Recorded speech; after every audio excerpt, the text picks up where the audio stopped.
Hey guys!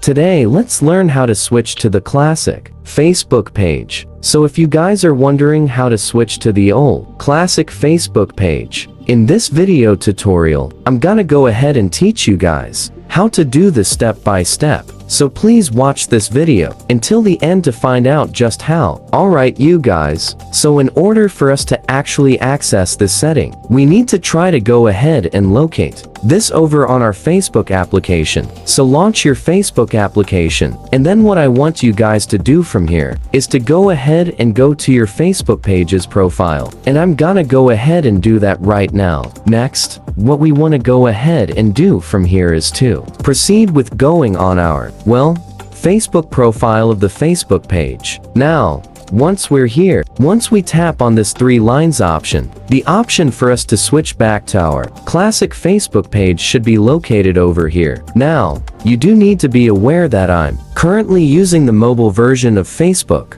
and the same thing goes when you gonna go ahead and access this on the web version. And I do recommend for you guys to use the web version of Facebook, because the option for you to change and switch back to the classic Facebook page is going to be located over there. Now, that is all for this video. Thank you guys for watching. Please like this video and subscribe as well if you guys learned something, and I'll see you guys on the next video.